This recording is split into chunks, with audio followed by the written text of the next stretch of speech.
हम लोग स्टार्ट करने वाले हैं महत्वपूर्ण भौतिक राशियों के विमीय सूत्र। विमीय सूत्र ये बहुत इंपॉर्टेंट है और बहुत बार एग्जाम में आता है, जो कि बहुत हमको हार्ड लगता है और बनता नहीं है। ठीक है, तो चलिए स्टार्ट करते हैं और आप भी थोड़ा अच्छे से ध्यान देने की कोशिश करेंगे। ठीक है, तो सबसे पहला है क्षेत्रफल का क्या होता है, लंबाई गुणित चौड़ाई। मैंने प्रीवियस क्लास में आपको बताया था क्षेत्रफल का होता है लंबाई गुणित चौड़ाई। ठीक है, तो इसका हो जाएगा, लंबाई का एल होता है और चौड़ाई का भी क्या होता है, लेंथ से नापते हैं, तो इसका हो जाएगा एल स्क्वायर। और विमीय सूत्र में कभी भी एम एल टी ऐसे लिखा जाता है ना, तो एम मतलब मीटर, मीटर ज़ीरो होगा, लंबाई का स्क्वायर होगा, और टी का मतलब टाइम क्या होगा, ज़ीरो होगा। तो ये हो जाता है इसका विमीय सूत्र।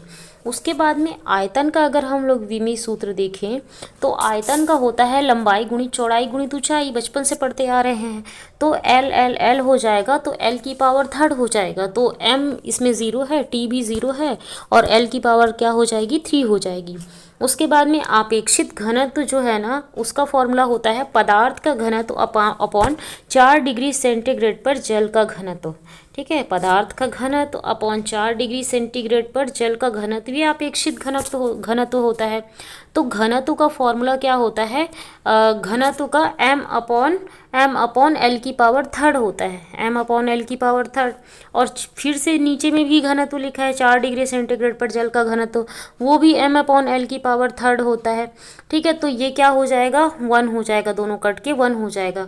तो ये M zero L zero T zero ये अपेक्षित घनत्व का विमीय सूत्र हो जाएगा, M zero L zero T zero. Okay, उसके बाद में चाल का क्या होता है, दूरी बटे समय होता है। तो दूरी का डिस्टेंस का मीटर में नापते हैं हम लोग, और समय को टाइम में नापते हैं। ठीक है, तो एल अपॉन टी हो जाएगा, तो एम ज़ीरो एल वन, और जो टी नीचे था वो ऊपर चला गया, तो ये क्या हो जाएगा, टी की पावर -1 हो जाएगा। फिर वेग क्या होता है, वेग होता है विस्थापन अपॉन समय अंतराल, वेग कहलाता है। तो विस्थापन का डिस्टेंस को मीटर में नापते हैं। ठीक है, मीटर में नापते हैं, और समय अंतराल को टाइम में नापते हैं। ठीक है, तो क्या हो जाएगा, एल अपॉन टी हो जाएगा, तो एम ज़ीरो एल वन और टी -1 हो जाएगा, क्योंकि समय अंतराल नीचे में था तो टाइम ऊपर चला गया। और लेंथ को हम लोग विस्थापन में मापते हैं, लेंथ को। ठीक है, मीटर या फिर लेंथ। ठीक है, उसके बाद संवेग मोमेंटम क्या होगा, मोमेंटम द्रव्यमान इंटू वेग होगा। ठीक है, तो द्रव्यमान का m हो जाता है, और वेग क्या होता है, l अपॉन टी होता है। ठीक है, वेग लेंथ अपॉन टी होता है, हमने ऊपर देखा था। विस्थापन अपॉन समय अंतराल वेग होता है, तो संवेग मोमेंटम इंटू वेग होता है, तो वेग का l अपॉन टी है, तो यहाँ पे क्या हो जाएगा, m1 l1 और t की पावर -1। त्वरण का क्या होगा, वेग परिवर्तन अपॉन समय अंतराल। ठीक है, तो वेग परिवर्तन मतलब एल अपॉन टी, और समय अंतराल का भी टी होता है। ठीक है, तो ये क्या हो जाएगा, एम ज़ीरो एल वन और टी का स्क्वायर हो जाएगा, टी का -2 होगा, यहाँ पे टी -2 होगा। ठीक है, M zero L one T का -2 हो जाएगा। और बल का क्या होता है, द्रव्यमान इंटू त्वरण होता है बल, द्रव्यमान इंटू त्वरण। तो द्रव्यमान का मास हो जाता है, मास का m, और त्वरण का क्या होता है, त्वरण का याद रख लो अब, क्योंकि बार बार रिपीट कैलकुलेशन करने में थोड़ा सा दिक्कत होता है ना, तो इसलिए त्वरण का याद कर लो, एल टी की पावर -2, एल टी की पावर -2 त्वरण हो जाएगा। तो यहाँ पे क्या होगा, m1 l1 टी की पावर -2 हो जाएगा। उसके बाद में कार्य क्या होता है, बल गुणित विस्थापन होता है। तो बल का भी हम लोग को थोड़ा सा ध्यान रखने की ज़रूरत है। बल का क्या हो जाएगा, एम एल टी की पावर -2 होगा। मैं बार बार इस चीज़ का यूज़ बोलूँगी तो फिर आपको याद हो जाएगा। बल का क्या होता है, एम एल टी की पावर -2 होता है, और विस्थापन का लेंथ में नापते हैं तो एल हो जाएगा, तो एम एल स्क्वायर और टी की पावर -2 हो जाएगा। ठीक है, उसका शक्ति क्या होता है, शक्ति या सामर्थ्य बोलते हैं, इसको P से दर्शाते हैं। ये होता है कार्य अपॉन समय होता है, मतलब कार्य किया गया और पर्टिकुलर कितने समय में किया गया है, तो इसी को शक्ति कहा जाता है। ठीक है, तो क्या होगा, शक्ति का एम एल स्क्वायर टी की पावर -2 हो जाएगा, क्योंकि कार्य का एम एल स्क्वायर टी की पावर -2 था, ऊपर में हमने देखा था कार्य का। ठीक है, एम एल टी की पावर -2 इंटू एल किए थे, तो एम एल स्क्वायर टी की पावर -2 हुआ था। वैसे ही यहाँ पे शक्ति या सामर्थ्य का क्या हो जाएगा, ml² T/-2/T। ठीक है, तो क्या हो जाएगा, ml² T ये -3 हो जाएगा। इस तरीके से घनत्व का क्या हो जाएगा, घनत्व का द्रव्यमान अपॉन आयतन होगा। तो द्रव्यमान का मास होता है और आयतन का L³ होता है, तो यहाँ पे हो जाएगा L ऊपर चला जाएगा तो ml³ हो जाएगा। गतिज ऊर्जा क्या होगा, 1/2 द्रव्यमान इंटू वेग स्क्वायर, मतलब गतिज ऊर्जा ½ mv² होता है ना, हमने बचपन में पढ़ा था, ½ mv² होता है। ठीक है, तो m का क्या हो जाएगा, मास हो जाएगा, और वेग का क्या होता है, वेग स्क्वायर है। ठीक है, तो वेग का L/T होता है, तो L/T का स्क्वायर हो जाएगा, तो ये क्या होगा, ml²T² हो जाएगा। गुरुत्वीय स्थितिज ऊर्जा ग्रेविटेशनल पोटेंशियल एनर्जी का फॉर्मूला होता है द्रव्यमान इंटू गुरुत्वीय त्वरण इंटू दूरी, मतलब mgh होता है स्थितिज ऊर्जा का, mgh होता है फॉर्मूला। ठीक है, तो mgh का m का मास हो जाएगा, गुरुत्वीय त्वरण का क्या होगा, मैंने त्वरण का पहले ही बताया था आपको, त्वरण का बार बार यूज़ होता है, तो L T⁻² होता है, और दूरी का क्या होता है, लेंथ होता है।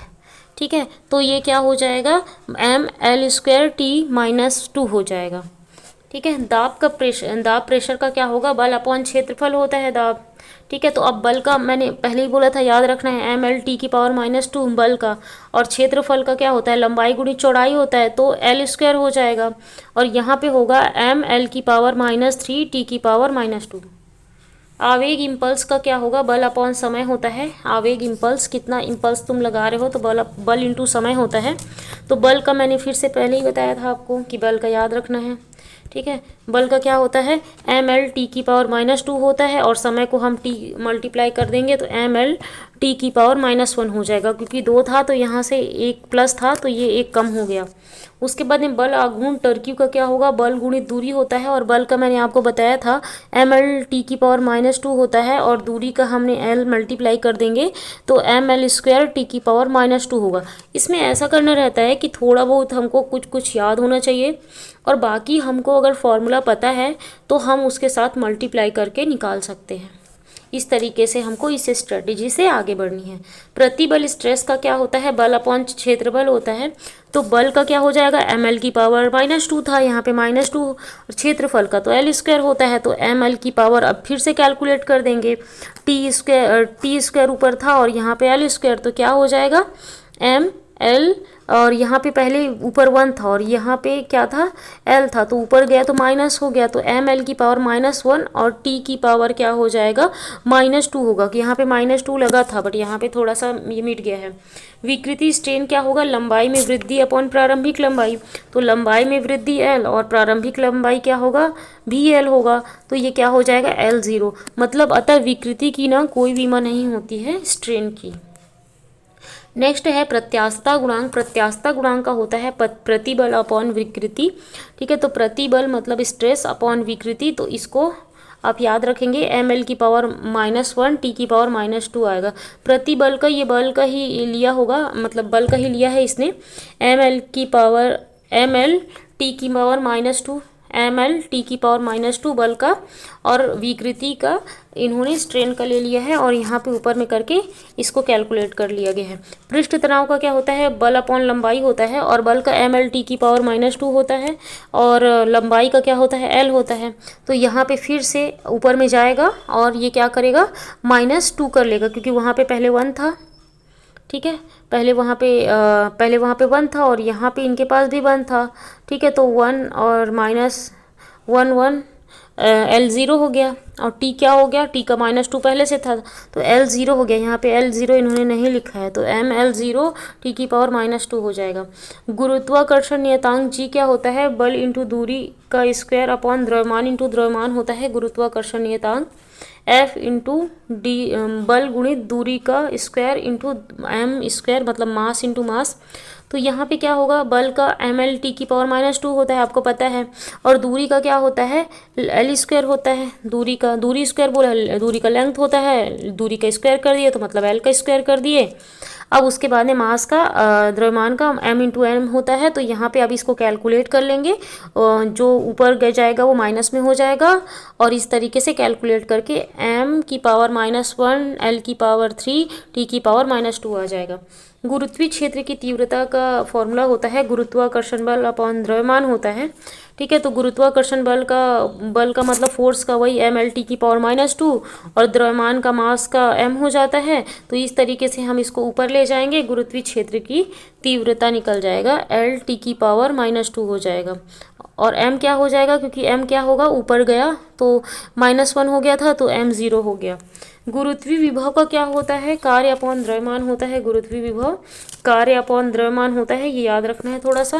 ठीक है, कितना कार्य किया और मास क्या था, तो ये कार्य का भी हम लोग को थोड़ा सा याद रखना है, ml स्क्वायर t की पावर -2। और कार्य का आपको पता है ना, कार्य क्या होता है, विस्थापन अपॉन समय अंतराल होता है। ठीक है, तो इस तरीके से हमने कार्य का निकाल लिया था और नीचे मास का m लगा था। ठीक है, तो ये हो जाएगा l स्क्वायर t की पावर -2 हो जाएगा। स्प्रिंग बल का नियतांक है, तो इसका फॉर्मूला होता है आरोपित बल अपॉन लंबाई में वृद्धि।